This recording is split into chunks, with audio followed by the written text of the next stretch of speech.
எல்லாருக்கும் வணக்கங்க. உங்கள் எல்லாரையும் 666 மந்த்ரா யூடியூப் சேனல் வாயிலாக மறுபடியும் சந்திக்கிறதுல எனக்கு ரொம்ப ரொம்ப சந்தோஷம். தொடர்ந்து நம்மளுடைய சேனல் மூலமாக ஆன்மீகம் சார்ந்த பல அரிய பதிவுகளை பதிவேற்றம் செய்து கொண்டிருக்கிறோம். உங்களுடைய மேலான ஆதரவும் நமக்கு தொடர்ந்து கிடைத்து கொண்டே இருக்குது. ரொம்ப சந்தோஷம். அந்த வகையில் இந்த வீடியோவை என்னை கேட்டால் எல்லா திருமணமான தம்பதியர்களும் கொஞ்சம் உன்னிப்பாக பார்க்கணும். ஏன்னா நம்மளோட சேனல் இந்த மாந்திரீகம் தொடர்பான விஷயங்களுக்குண்டான சேனல் அப்படின்னாலும் கூட அதை உருவாக்கிய சித்தர்களே கூட ஆணும் பெண்ணும் சந்தோஷமான அந்த ஒரு தாம்பத்திய வாழ்க்கையில் இருப்பதற்கு உண்டான விஷயங்களையும் சொல்லிவிட்டுத்தான் சென்றிருக்கிறார்கள். அதனால் அதை பற்றின ஒரு வீடியோ விஷயங்களை இன்றைக்கி நான் சொல்கிறேன். நீங்கள் கவலைப்பட வேண்டாம். முகச்சுளிப்பான விஷயங்களாக இருக்காது. ரொம்ப நாசுக்காக இலைமறைக்காயாக தான் நான் சொல்லுவேன். வயது வந்தோர் மட்டும் புரிஞ்சிக்கிற அளவில் தான் இருக்கும். சரிங்களா? ஃபஸ்ட்டு எடுத்த உடனே இது ஒரு இயற்கை நிகழ்வு அப்படிங்கிறத தயவு செஞ்சு புரிஞ்சிக்கணும். உடனே சொன்ன உடனே என்னங்க ஒரு ஆன்மீக பயணத்தில் இருந்துக்கிட்டு இதை பற்றிலாம் கொஞ்சம் சொல்கிறீங்களே அப்படின்னு சொன்னால், எந்த கடவுளுமே இந்த தாம்பத்தியம் அப்படிங்கிற விஷயத்தை கொச்சையாக சொல்லலை. இன்னும் சொல்ல போனால் கடவுளுக்கே 2 மனைவிகள் 3 மனைவிகள் கணக்கில்லாத மனைவிகள்லாம் இருந்த கதை உண்டு. சரிங்களா? ஸோ இல்லறம் அப்படிங்கிற விஷயம் எல்லாருக்குமே ஒரு ஒரு அடிப்படையான ஒன்று தான்.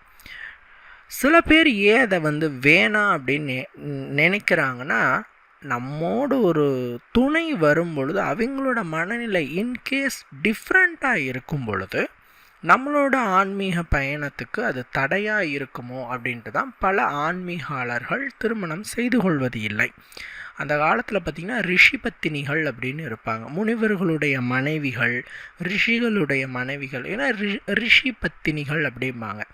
கணவன் முனிவராக இருக்கிறாரு, காட்டில் இருக்கிறாரு, தவம் பண்ணுறாரு, வெந்த சாதத்தை மட்டும்தான் சாப்பிட்றாரு, வேறு சுவையான சாதங்கள் எதுவும் சாப்பிட்றதில்ல, உணவு பதார்த்தங்களை சாப்பிட்றதில்ல அப்படின்னா, அதே மாதிரி தான் அவங்களுடைய பத்தினிகளும் இருப்பாங்க. ஸோ அவங்களுடைய மனநிலையும் அவர்களுடைய அந்த கணவனுடைய மனநிலையும் ஒரே மாதிரி இருக்கும். ஸோ அப்படி இருக்கிறச்ச அவங்களுடைய ஆன்மீக பயணம் ஒருபோதும் பாதிப்படையாது. அவங்களுக்குள்ள அந்த தாம்பத்தியங்கிற விஷயம் இருந்தாலும் அதில் தவறு எதுவும் இல்லை. அதாவது இந்த இல்லறம் அப்படிங்கிற விஷயம் ஒரு ஆன்மீகத்துக்கு பாதிப்பானது அப்படின்ட்டு எந்த நூல்களும் சொல்லலை, எந்த ஆன்மீக வேதங்களும் சொல்லலை. சரிங்களா? நம்மளோட அந்த உறவு இணக்கமாகாமல் போயிட்டா நம்ம ஆன்மீக பயணம் தடையாகுங்கிறதுக்காக மட்டும்தான் அதை அவாய்ட் பண்ண சொல்கிறது. ஒரு ஆணினுடைய முக்கிய கடமையாக இருக்கிறதுங்கிறது தங்களுடைய குடும்பத்தை காத்து ரட்சிக்கிறது அப்படின்னு சொல்லப்பட்டிருக்கு. அது ஒரு ஆணினுடைய முக்கிய கடமையாக கருதப்படுது. இன்னும் சொல்லப்போனால் திருமணம் ஆன ஒரு ஆணின் அடிப்படை கடமையாக சொல்லப்படுவது அவனுடைய மனைவியை திருப்திப்படுத்துவது, அந்த போகத்தில் அவளை திருப்திப்படுத்துவது, மகிழ்ச்சி அடைய வைப்பது, இணையும் தருவாயில் அவளை அந்த உச்சநிலையை அடைய வைப்பது. இந்த மாதிரியான நிறைய விஷயங்கள் பார்த்திங்கன்னா ஆணினுடைய அடிப்படை கடமைகளாக இருக்குது. இதுக்காக சித்தர்களும் பல போக மணிகளையும் லேகியங்களையும் சொல்லிவிட்டு சென்றிருக்கிறார்கள். ஏன்னா இனப்பெருக்கம் அப்படிங்கிற ஒரு விஷயம் நிகழ்ந்தால் மட்டும்தான் இந்த உலகம் இயங்கும்.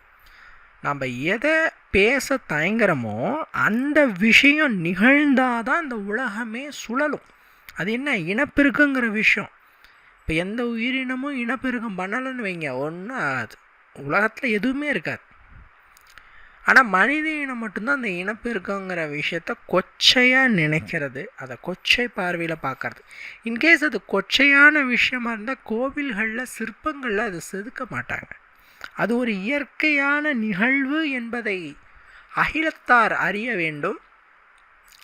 அதன் பின்னாடி நீங்கள் மோகிச்சு போய் உங்களுடைய அந்த ஆன்மீக பயணம் தடைபடக்கூடாது அப்படிங்கிறத உணர்த்துறதுக்காக தான் நிறைய சிற்பங்கள், இந்த இல்லறம் தொடர்பான பல சிற்பங்களை நீங்கள் கோயில்களையே பார்க்க முடியும். நீங்கள் கேட்கலாம், எங்கள் கோயிலுங்கிறது எவ்வளோ புனிதமான ஒரு இடம், அங்கே போயிட்டு இந்த மாதிரி சிற்பங்களை வைக்கிறாங்களே அப்படின்னா அதுக்கு என்ன அர்த்தம்? அது ஒரு இயற்கை நிகழ்வு, நாம தான் அதை அருவருப்பாக, நாம தான் அதை தவறாக நினச்சிட்டு இருக்கிறோமே தவிர அது ஒரு நார்மலான விஷயம். சரிங்களா?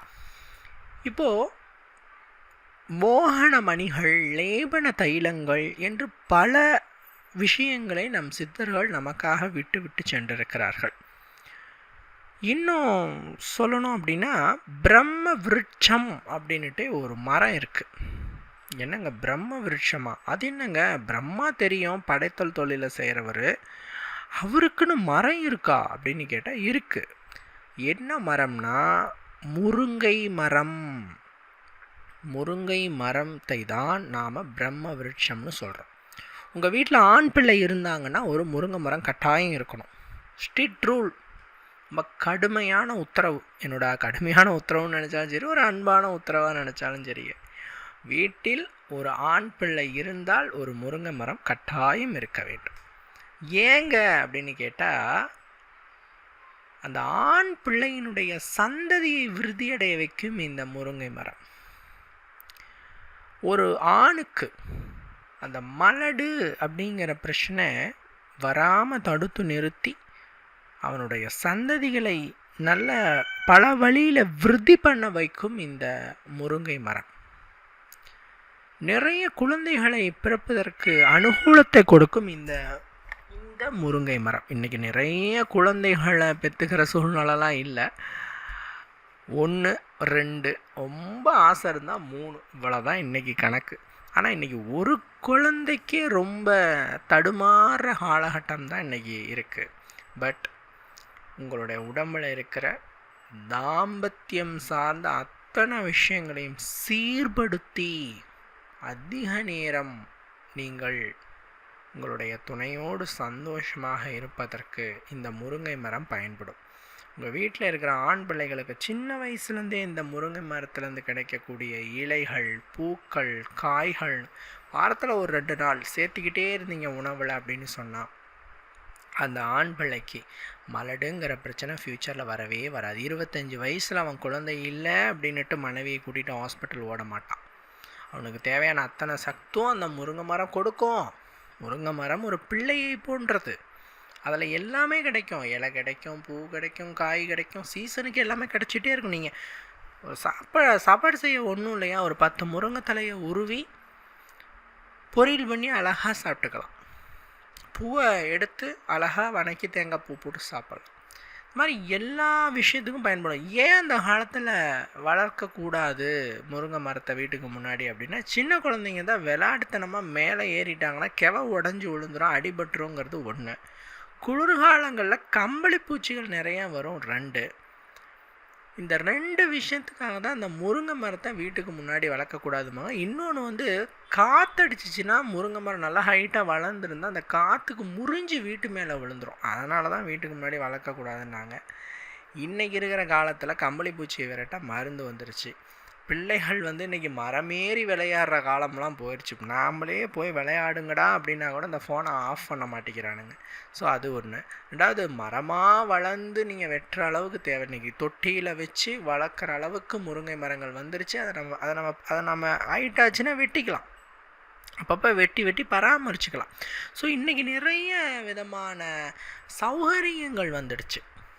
ஓகேங்களா? ஸோ அதனால் நீங்கள் கண்ணை மூடிட்டு ஒரு முருங்கை மரத்தை வீட்டுக்குள்ளே நட்டு வைங்க. உங்களுக்கு வீட்டுக்கு முன்னாடி நட்டு வைக்க ஒரு மாதிரி இருக்குதுன்னா சைடில் வச்சுக்கோங்க. உங்கள் வீட்டுக்கு அல்லையில் வச்சு வளருங்க. ஒரு வீட்டுக்கு ஒரு முருங்கை மரம் இருந்தால் அந்த வீட்டில் சந்ததி குறைபாடுங்கிறது இருக்கவே இருக்காது. சந்ததியினர்கள் வாழையடி வாழையாக தொடர்ந்து வளர்ந்து கொண்டே இருப்பார்கள். சரிங்களா? அதே மாதிரி ஆண்களுக்கு பார்த்தீங்க அப்படின்னு சொன்னால் இந்த நீண்ட நேர சந்தோஷம், நீண்ட நேர போகம், இது கிடைப்பதற்கு பாக்கு என்று சொல்லக்கூடிய அந்த பொருள் பெரிய அளவில் உதவி பண்ணுது. அதாவது நீங்கள் வெத்தலையில் வச்சு போடுவாங்க இல்லையா பாக்கு, அதில் கொட்டைப்பாக்குன்னு சொல்லுவாங்க. அது ரொம்ப நல்ல எஃபெக்டாக இருக்கும். அது கிடைக்கலன்னா களிப்பாக்கு வாங்கிக்கோங்க. அது ரெண்டாவது ஆப்ஷன். ஃபஸ்ட்டு ஆப்ஷனும் கொட்டைப்பாக்கு, நல்லா உருண்டையாக இருக்கும் கொட்டைப்பாக்குன்ட்டு. ரெண்டாவது களிப்பாக்கு. ரெண்டில் ஏதோ ஒரு பாக்கு வாங்கிட்டு இந்த பாக்கை உங்களுடைய வாயில் போட்டுட்டு அடக்கிக்கோங்க.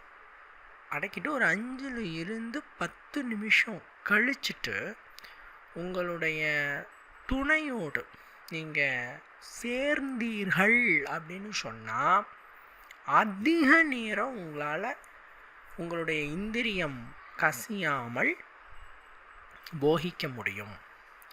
அவர்கள் முழு திருப்தி அடைவார்கள். அவர்கள் அந்த இல்லறத்தில் திருப்தி இல்லை அப்படிங்கிற நிலையே வராது. முழு திருப்தியை அவர்கள் அடைவார்கள். ஸோ இந்த ஒரு விஷயத்தை நீங்கள் செய்யலாம். ஒரே ஒரு கொட்டைப்பாக்கு. இப்போ இதை ஈடுபடும் போது எச்சி சுரக்குதுங்க, என்னங்க பண்ணலாம்? எச்சை நீங்கள் வெளியில் துப்பி விடுங்கள். அப்படி துப்பும்போது நீங்கள் பாக்கையும் வெளியிலே துப்பி விடலாம். இதில் சைடு எஃபெக்ட் அப்படிங்கிறது எதுவுமே கிடையாது. இதன் மூலமாக உங்களுக்கு எந்த விதமான சைடு எஃபெக்டும் இல்லை. இது எந்த மாதிரி வேலை செய்யுது அப்படின்னு பார்த்தீங்கன்னா, இந்த பாக்கை நீங்கள் வாயில் போட்டுட்டு நீங்கள் போகிக்கும்போது உங்களுடைய சிந்தனையினுடைய வேகம் மட்டுப்படுது. அதீத இச்சை தணிக்கப்படுது.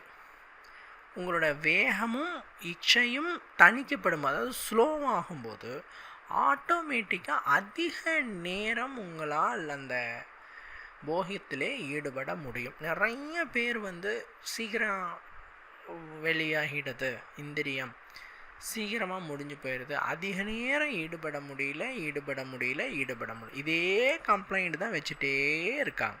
இப்படி யாரெல்லாம் கம்ப்ளைண்ட்ஸ் வச்சுக்கிட்டே இருக்கீங்களோ அவங்க அத்தனை பேருக்கும் இது ஒரு சிறந்த வழி, அத்தனை பேருக்கும் ஒரு சிறந்த ஒரு டிப்ஸ். இதை நீங்கள் ட்ரை பண்ணலாம். ஒன்று.